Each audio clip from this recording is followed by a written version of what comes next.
has been mixed reaction to the launch of the National Dialogue over the weekend. The idea is to drive inclusive discussions on critical issues, ensuring marginalized voices are heard, and to foster a new era of activism for radical change and national healing. Well, the Black Business Council says maybe the National Dialogue is what's needed to resolve some of the country's challenges.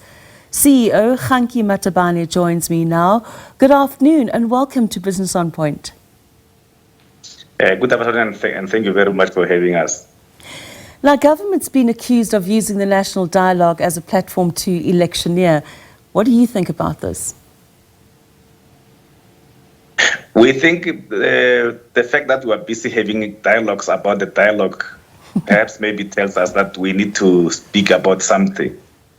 And for us, that should be part of the dialogue. I think people have sort of realized that they need a platform where they can be able to speak and be heard, because the elections, yes, we do have elections every 5 years, but you don't necessarily speak directly to anyone. You're looking at the ballot and then you choose whoever you're supposed to choose, and then that's it. So perhaps now this will give us an opportunity and give the citizens an opportunity to engage with the national issues. Because we in our view is saying we need to give this a chance, and when we look at the process point of view, this is just the beginning. So what happened on Friday and Saturday was basically just a beginning of a process, and a process is meant to be concluded by the end of July or August next year, and there are going to be various channels where people will be able to participate. So we will give it a chance, and then we'll see what happens. But again, for us, we know unemployment is not going to be ended by talks, but it's going to be ended by action. And we hope that whatever comes up as resolutions or whatever decisions are going to be implemented ultimately at the end of the day. Khanki, now you've said that the country faces many crises, and one of those, as you've mentioned, is the unemployment crisis.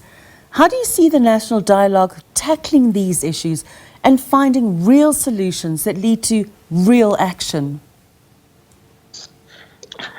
If the National Dialogue comes with the decisions that these are the solutions for jobs, and everyone buys into them and those get implemented, probably those will be able to resolve some of the issues.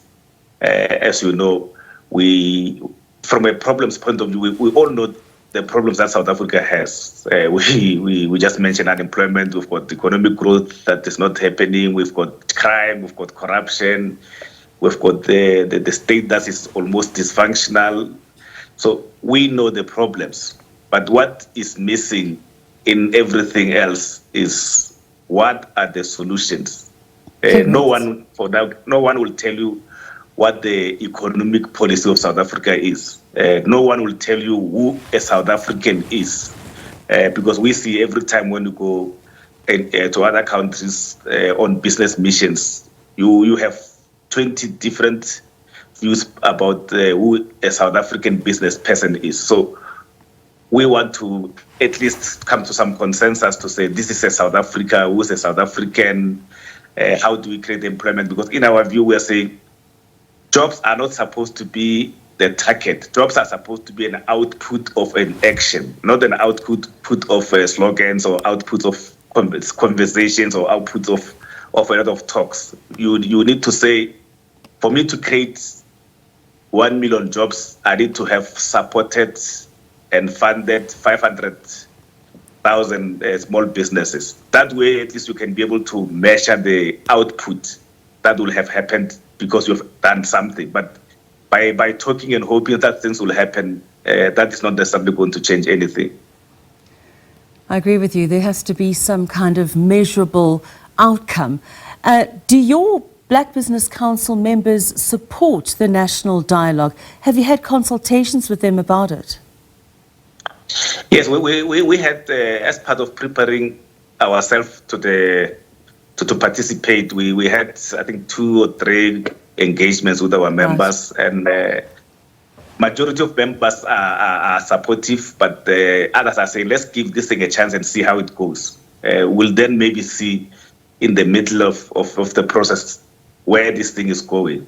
And so broadly, we are supportive of it. We want to give it a chance because we genuinely know we've got problems in South Africa, and those problems are not going to solve themselves. They need to be resolved by us as South Africans. Now, you've mentioned that some of your members perhaps don't really support the process, and as you've said, as it rolls out, you're hoping that they will get on board as well.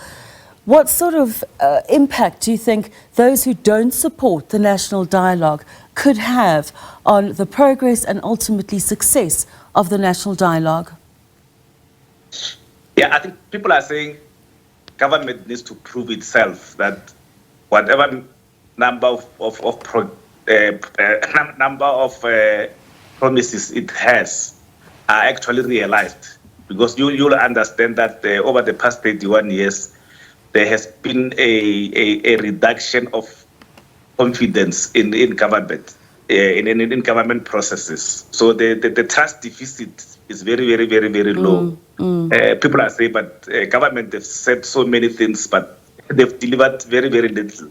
And also things like corruption, people are saying, but is the money of the National Convention and the money of the National Dialogue not going to end up in someone's pocket? So we need to deal with those other issues. We need to be able to give confidence that whatever we say will happen ultimately happens. Because if you are sitting unemployed, you are not going to be excited when some people are going to sit somewhere else and speak and talk all day. You want action that will create jobs so that you can then be employed and be a member of society who's engaged. Well, thank you so much. That was the Black Business Council CEO, Khanki Matabane, on the national dialogue, and cautiously optimistic about it.